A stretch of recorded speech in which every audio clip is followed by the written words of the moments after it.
Olá, senhoras e senhores, sejam muito bem-vindos, bem-vindas à Central dos Números, o canal de questões resolvidas mais didático do YouTube. No vídeo de hoje eu vou resolver com você mais uma prova da Polícia Civil de São Paulo, né? Vou resolver com você a prova de técnico de laboratório da Polícia Civil de São Paulo, que aconteceu lá no ano de 2014 e foi organizado pela VUNESP, né? Esse concurso foi organizado pela VUNESP. Se você ainda não viu, aqui na Central dos Números tem uma playlist só com provas da Polícia Civil de São Paulo. Já viu? Se não viu, vai aparecer para você neste link agora. Só material para a Polícia Civil, se é o concurso do seu interesse. Fechado?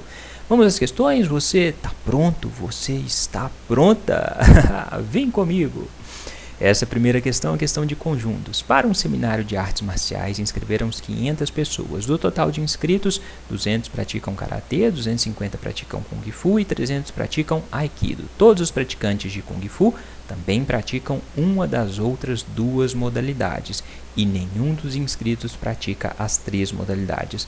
Sabendo-se que nesse seminário 70 pessoas praticam tanto karatê quanto aikido e que 80 pessoas praticam apenas aikido, o número de inscritos que não praticam essas modalidades é qual? Então aqui, primeira coisa, você fica na dúvida como pronuncia-se o nome dessa arte marcial, né? Eu acho que é aikido, né? Não tem acento, tá certo? Você sabe pronunciar esse nome aqui? Deixa aqui nos comentários para mim qual é a pronúncia correta disso. Aikido, aikido, aikido, não sei. Então a gente tem três conjuntos, não importa o nome deles. A gente tem o conjunto C de karatê, K de kung fu e A dessa arte marcial com nome diferente, beleza? O problema disse que não existem praticantes das três modalidades. Então, essa interseção aqui, ó, entre os três conjuntos, não vai ter ninguém aqui dentro. Não existe nenhuma pessoa que pratica as três modalidades. Perfeito?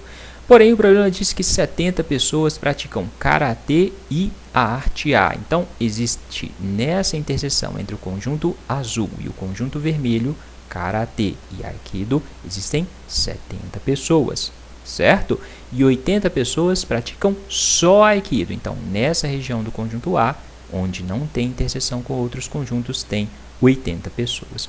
O problema diz que dentro do conjunto A inteiro existem 300 pessoas praticam aikido. Dessas 300, 70 e 80 já estão colocadas, 70 mais 80, 150, 300 menos essas 150 dá 150 pessoas para essa região aqui, ó. Então, 150 pessoas do conjunto A praticam também kung fu, ok? Passando agora para os praticantes de kung fu. Quem pratica kung fu pratica outra modalidade, né? Então, todo praticante de Kung Fu pratica outra modalidade. Isso significa o quê? Significa que dentro dessa região do conjunto verde existem 0 participantes, porque 0 participantes de Kung Fu praticam só Kung Fu. Todos praticam outras modalidades. Então, eles vão estar aqui e aqui. Não vão estar aqui porque não tem ninguém aqui, certo? Dentro de Kung Fu tem 250 pessoas. Dessas 250 pessoas, dentro do conjunto verde, 150 já estão aqui. 250 menos 150 dá 100 pessoas. Dentro do conjunto azul, conjunto karatê, tem quantas pessoas? 200 pessoas. Dessas 200, 100 estão aqui. 200 menos 100 dá 100, né? E 70 estão aqui. 100 menos 70 dá 30. Então, nessa região do conjunto azul, tem 30 pessoas. O problema é saber quem não pratica qualquer uma dessas modalidades. Se inscreveram 500 pessoas e quem pratica esporte está aqui. Para a gente descobrir, basta subtrair 500 desse tanto de gente aqui, né? Vamos somar? 100 mais 150, 250, perfeito? 70 mais 80, 150. 250 mais 150 dá 400. 400 mais 30, 430. Então, a gente vai fazer 500 menos 430. 500 menos 430 dá 70. Então, 70 pessoas ficam só na cama curtindo uma bela soneca. Perfeito? Entendido? Dúvidas? Perguntas? Se você tiver perguntas, já sabe, pode me escrever, deixe sua dúvida aqui embaixo nos comentários que eu vou te responder tentando te ajudar. Se você é o fodão, não tem dúvidas, você pode me escrever também. Você vai dar aquela moral para a Central dos Números, né? Colocar um ponto aí e clicar em enviar, né? Dar o enter para enviar, porque o seu ponto de vista é muito importante para esse canal. Dá essa força aí, combinado? Vamos para a segunda questão? Vem comigo. Outra questão de conjuntos. Dois conjuntos contêm 7 números pares consecutivos cada. O número de elementos da interseção desses dois conjuntos é igual a 3. A diferença entre o maior e o menor elemento do conjunto união desses dois conjuntos, nessa ordem, é qual? Então, a gente tem dois conjuntos que têm 7 elementos cada. E que elementos são esses? Números pares consecutivos. E a interseção entre os dois conjuntos, ou seja, os elementos que estão em um e estão em outro, somam 3 elementos. São 3 elementos em comum nos dois conjuntos. Vamos escrever esses conjuntos? Então, vamos supor que a gente tem um conjunto A, que tem os elementos pares consecutivos 2, 4, 6, 8, 10, 12, 14. Tem 7 elementos. Marquei de verde aqui 3 elementos que estarão presentes também no conjunto B, porque na interseção entre A e B tem 3 elementos em comum. Então, o conjunto B será formado pelos elementos 10, 12 e 14. E os consecutivos 16, 18, 20 e 22. 7 elementos no total. O problema quer saber a diferença entre o maior e o menor elementos da união dos dois. A diferença, então, entre 22 e 2. 22 menos 2 dá 20. Perfeito? Então, se eu unir os dois conjuntos, vão ter todos esses elementos num mesmo conjunto. O maior menos o menor é 22 menos 2, que dá 20. Logo, essa é a resposta dessa questão. Certinho? Quer treinar questão de conjunto? Então aqui embaixo na descrição do vídeo tem mais uma questão de conjunto para você. Dá uma conferida lá se você quiser treinar. Combinado? Vamos para mais uma questão. Os ingressos para um espetáculo circense custam R$40. Crianças de até 12 anos pagam meia entrada no valor de R$20 e pessoas com mais de 65 anos podem entrar gratuitamente. No último espetáculo da temporada, constatou-se que, a cada 16 ingressos vendidos, 9 eram meia entrada. Sabendo-se que, nesse espetáculo, 350 pessoas não pagaram ingresso, que o total arrecadado foi 42.320, é correto afirmar que o número total de espectadores foi qual? Então, aqui a gente tem uma questão de proporção, apesar de não ser a questão tradicional da VUNESP, né? Então, ele deu para a gente o total arrecadado. Como que a gente calcula esse total arrecadado? Basta a gente multiplicar o número de pessoas que pagaram R$40 por R$40, né? E o número de pessoas que pagaram R$20 por ele mesmo. Entende? Então, a gente vai dizer que X pessoas pagaram inteira, Y pessoas pagaram meia. A renda total é calculada multiplicando-se R$40, que é o preço da inteira, vezes o número de pessoas que compraram a inteira, mais R$20, que é o preço da meia, vezes o número de pessoas que pagaram a meia, certo? Então, somando isso aqui, o total vai dar a renda total, 42.320. Só que a gente sabe que os valores de x e y são números proporcionais a 7 e 9. Como que eu sei? O problema disse que a cada 16 ingressos vendidos, 9 eram meia entrada, ou seja, o número de pessoas que pagaram meia era um número proporcional a 9. Da mesma forma, se tinha 16 no total, 16, 9 pagaram meia, 16 menos 9 dá 7. E esses 7 correspondem às x pessoas que pagaram inteira. Então, x pessoas que pagaram inteira é um número proporcional a 7. Consegue visualizar isso? Esse era o pulo do gato para resolver essa questão, certinho? Então, x é proporcional a 7, y é proporcional a 9. Para a gente transformar proporcionalidade em igualdade, você troca o símbolo e multiplica por uma constante. Então, x igual a 7k, y igual a 9k. Agora a gente consegue resolver essa equação. Onde tiver x e y, a gente substitui por 7k e 9k. Vamos fazer isso? Então, a gente vai ter 40 vezes 7k, mais 20 vezes o y, 20 vezes 9k, é igual a 42.320. 40 vezes 7 dá 7 vezes 4, 28, 280k. 20 vezes 9, 9 vezes 2, 18, 180k. Certo? Isso é igual a 42.320. 280k mais 180k tem 280 laranjas, soma com 180 laranjas, vão dar 460 laranjas. 460k é igual a 42.320.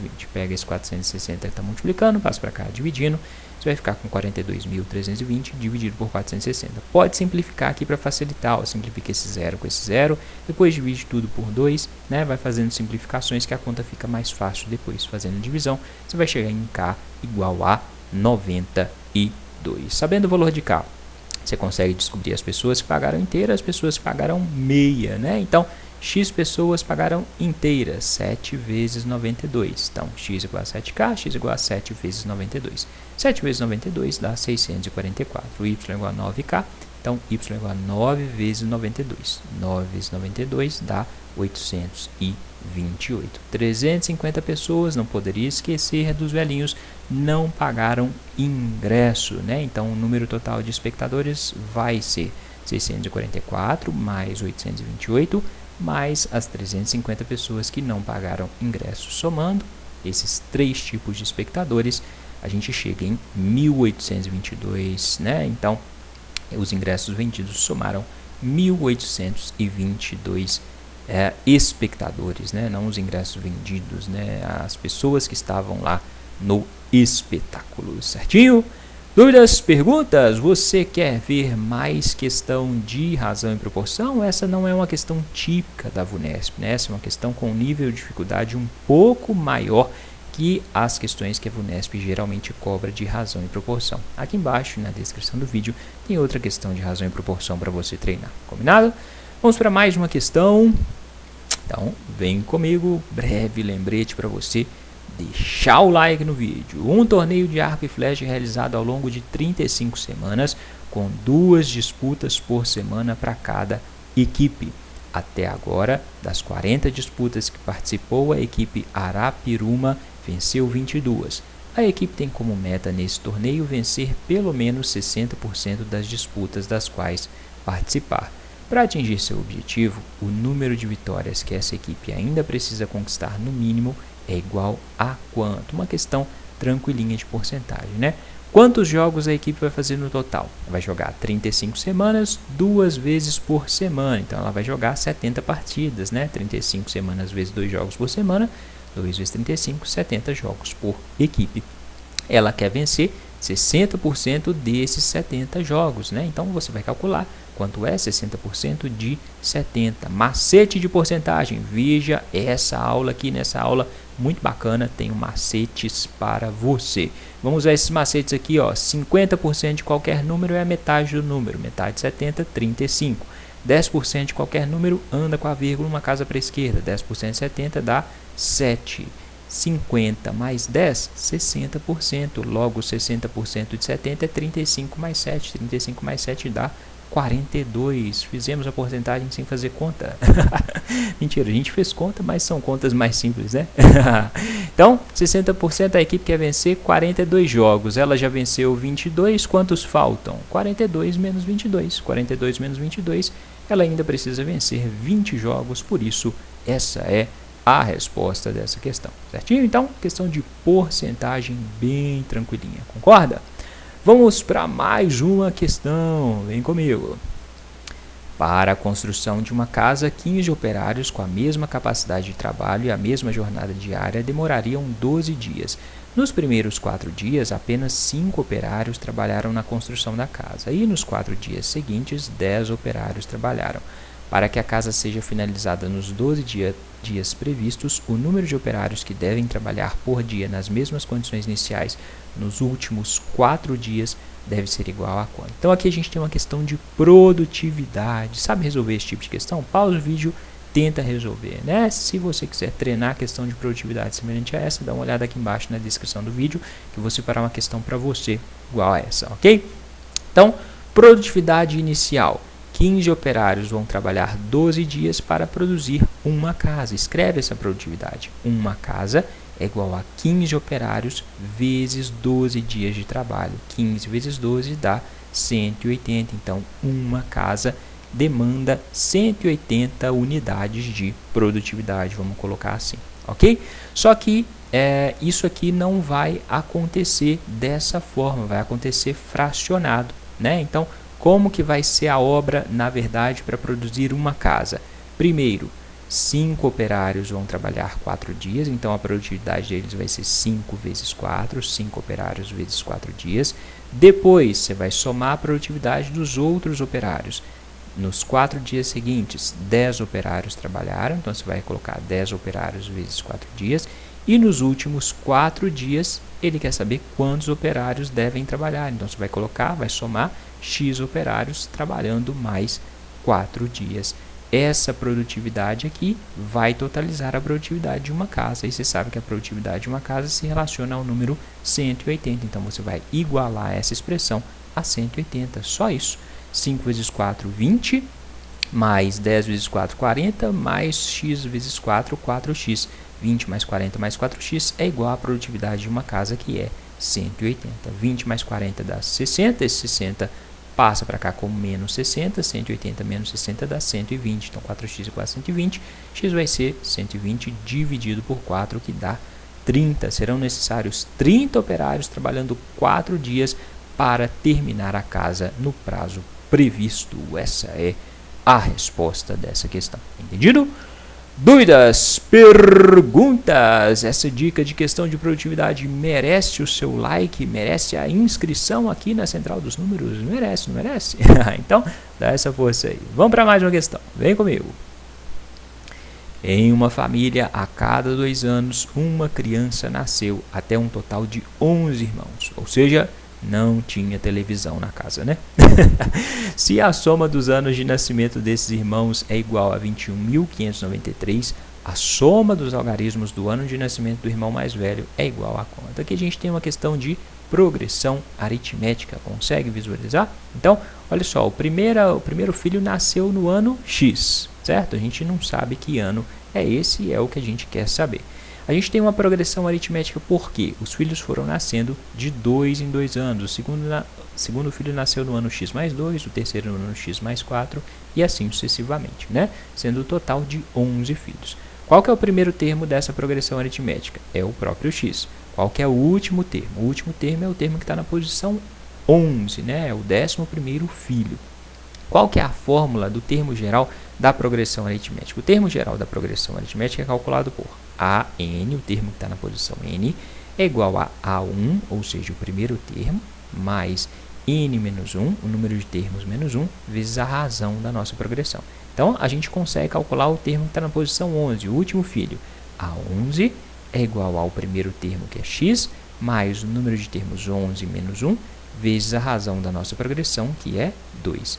11 menos 1 dá 10, 10 vezes 2 dá 20. Então, o filho que está na posição 11, o último filho, nasceu no ano X mais 20. Perfeito? O problema disse que somando os anos de nascimento de todos os irmãos, o resultado dá 21.593. Então, para isso, a gente vai somar, vai usar a soma dos termos de uma progressão aritmética. A soma dos termos de uma progressão aritmética é dada por A1 mais AN vezes N sobre 2. Lembra disso? Então escreve. Qual é a soma? 21.593. A soma desta PA, que tem 11 termos, 21.593, é igual a A1, que é o primeiro ano, X, mais A11. Qual que é o termo que está na posição 11? X mais 20. Então, A1x mais o termo que está na posição 11, x mais 20, vezes o número de termos, vezes n, são 11 filhos, então n igual a 11, tudo dividido por 2, certinho? Termo geral da PA, soma dos termos da PA, A1 mais AN vezes n sobre 2. Esse 2 está dividindo, passa para cá multiplicando. 2 vezes esse númerozão, ó, 2 vezes 3, 6, né? 2 vezes 9, 18, vai 1. 2 vezes 5, 10, com que foi 11, vai 1. 2 vezes 1, 2, com 1, 3. 2 vezes 2, 4. 43.186. X mais x, 2x. Então, vou ter aqui dentro dos parênteses 2x mais 20. 2x mais 20 vezes 11. 2x vezes 11, 22x. 20 vezes 11, coloco 0, 2 vezes 11, 22, 220. Perfeito? Esse 220 positivo passa para cá negativo, 43.186 menos 220 dá 42.966. Isso é igual a 22x. Esse 22 está multiplicando, passa para cá dividindo. Esse número dividido por 22 vai dar 1953. Então, o primeiro filho nasceu no ano 1953. O problema é saber qual é a soma dos algarismos deste ano de nascimento. Então, a soma dos algarismos 1, 9, 5, 3, 1 mais 9, 10, 10 mais 5, 15, 15 mais 3, 18 é a resposta dessa questão. Certinho? Entendido? Dúvidas? Perguntas? Então, uma questão típica de progressão aritmética. Se você quiser fazer na raça, você consegue, né? Vai dar um pouco mais de trabalho, vai ter que escrever mais. Por quê? São 11 irmãos. O primeiro nasceu no ano X, o segundo nasceu no ano X mais 2, o terceiro no ano X mais 4. Você vai somando de 2 em 2 até chegar no 11º irmão. Essa soma dos anos vai dar 21.593. Certinho? Vai chegar no mesmo resultado, só que vai gastar um pouquinho mais de tempo. Então, por isso, vale a pena guardar aí as fórmulas, né? O termo geral da PA, a soma dos termos de uma progressão aritmética. Ok?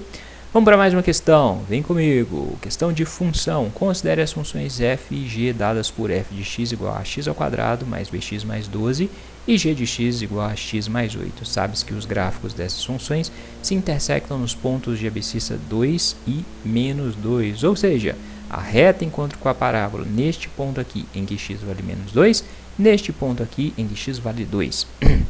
A soma dos coeficientes a e b da função f é igual a quanto? Para resolver essa questão, a gente vai usar essa informação dos pontos em que a reta encontra com a parábola. O que acontece aqui nessa função quando a reta nessas funções quando a reta encontra a parábola?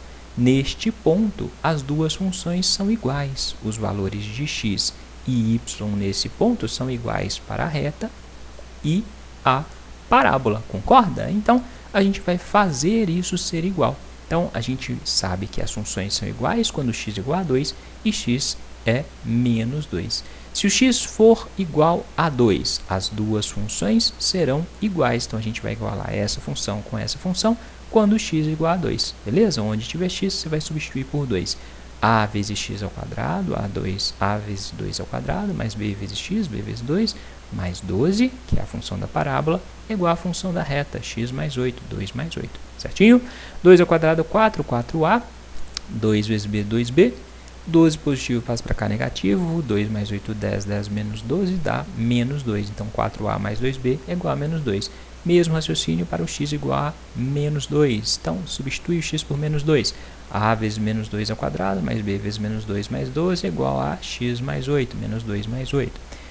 Menos 2 ao quadrado, 4, então vou ter 4a, né? Menos 2b é igual a menos 2 mais 8 dá 6. Pego 12 positivo para cá, negativo, 6 menos 12 dá menos 6. Tenho duas equações. O que eu posso fazer aqui para achar os valores de a e b? Posso fazer um sistema. Vamos somar essas duas equações, né? Então, a gente vai ter 4a mais 4a, 8a.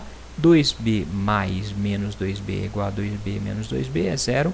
Menos 2 mais menos 6 é menos 2 menos 6. Menos 2 menos 6, menos 8.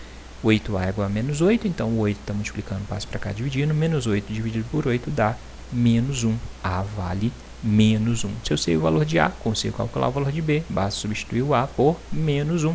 Onde tiver A aqui, coloca menos 1. Né? Então, vou ter 4 vezes A, 4 vezes menos 1, mais 2 vezes B é igual a menos 2. 4 vezes menos 1, menos 4. Passo para cá com mais 4. 4 menos 2, 2. Então, 2B é igual a 2. B vai ser 2 dividido por 2, o que dá 1. Então, A vale menos 1, B vale 1. O problema é saber a soma de A e B. Então, vou ter menos 1 mais 1. Menos 1 mais 1 dá 0. Então, 0 é a resposta dessa questão. Entendido? Dúvidas? Perguntas? Então, uma questão tranquilinha. Você só precisava saber que nos pontos de interseção, as duas funções são iguais. Certinho? Vamos para mais uma questão. Vem comigo. Outra questão de progressão aritmética, essa um pouquinho mais difícil. Uma progressão aritmética é uma sequência numérica em que cada termo a partir do segundo é a soma do termo anterior com uma constante R chamada razão da progressão aritmética, dada a PA 2014, 2007, 2000, 1993, cuja razão é menos 7, ou seja, os termos estão diminuindo de 7 em 7.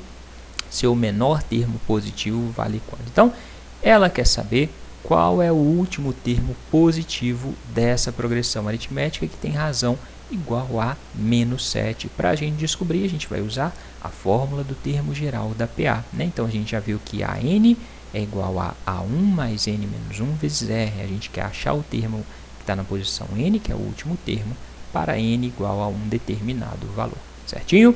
Substituindo o A1 e o R, que a gente sabe que o A1 é o primeiro termo, é 2014, a razão é menos 7. Então, vou ter a N igual a 2014 mais N menos 1 vezes menos 7. Menos 7 vezes N menos 7N, menos 7 vezes menos 1 mais 7.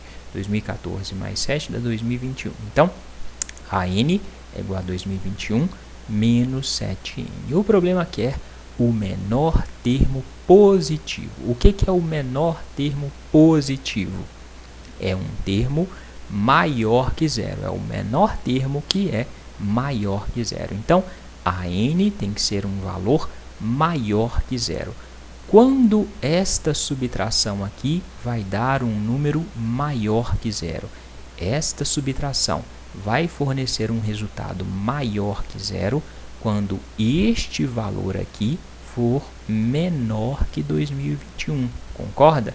Se esse valor for menor que 2021, ao subtrair 2021 por um número menor que ele, a gente vai encontrar um valor positivo. Então, a N tem que ser um número maior que zero. Dessa forma, para isso aqui ser verdade, 7N tem que ser um número menor que 2021. Entendido? Aqui está o pulo do gato para resolver essa questão. Então, se 7N tem que ser menor que 2021, vai pegar o 7, está multiplicando, passa para cá dividindo. 2021 dividido por 7 vai dar 288, alguma coisa. N tem que ser menor que 288, alguma coisa, né? O primeiro número inteiro menor que 288, alguma coisa é o próprio 288. Então, o menor número positivo dessa sequência será o termo da posição 288. Vamos calcular esse termo? Então, a gente vai substituir o N aqui nessa expressão por 288. A gente vai calcular o A 288. Se o N é igual a 288, o A 288 é igual a 2021 menos 7 vezes 288. 7 vezes 288 dá 2016. 2021 menos 2016 dá 5. Então, o último termo positivo desta sequência, dessa progressão aritmética, é o 5. Logo, essa é a resposta dessa questão. Entendido? Dúvidas? Quer treinar mais questões de progressão aritmética? Dá uma conferida aqui embaixo na descrição do vídeo que eu separei uma questão de PA para você. Fechado? Agora a gente vai para a última questão dessa prova, que é uma questão de lógica, né? Vamos colocar a lupa para a gente enxergar melhor. George, Bull, David e Hilbert são 4 professores de lógica e estão nessa ordem, um atrás do outro em uma fila. Sobre a cabeça de cada um foi colocado um chapéu com uma única cor que eles não conseguem ver. Porém, conseguem ver a cor do chapéu de todos os que estão à sua frente. Ou seja, George pode ver a cor do chapéu dos outros 3 professores, Bull consegue ver a cor dos chapéus de David e Hilbert, e David só enxerga a cor do chapéu de Hilbert, que não enxerga chapéu algum. Os 4 sabem que todos conseguem raciocinar com lógica perfeita. Sabem que só existem chapéus branco, azul ou verde e que existem exatamente 2 chapéus da mesma cor. Então, eles sabem que só tem chapéu branco, azul ou verde e que tem 2 chapéus que têm a mesma cor, só que eles não sabem qual é a cor que se repete, tá? Eles sabem que existe uma cor repetida, mas eles não sabem que cor que é essa, não sabem se é o branco que repete, se é o azul que repete ou se é o verde que repete. Ao serem perguntados se sabiam a cor do seu próprio chapéu, os 4, na ordem dada, começando por George, responderam em voz alta e corretamente a pergunta.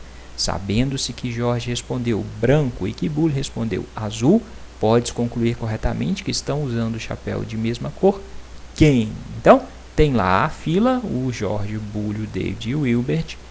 O George diz que está usando o chapéu branco e o Bull diz que está usando o chapéu azul. Perfeito? Eles estão corretos, eles não tiveram dúvidas. E essa é a informação importante. Eles não tiveram dúvidas. Eles só não terão dúvidas sobre qual chapéu e qual é a cor do chapéu deles mesmos se por um acaso eles virem duas cores repetidas na frente deles. Concorda? Por quê? Todos eles sabem que existe uma cor que se repete, mas eles não sabem qual é essa cor que está repetida.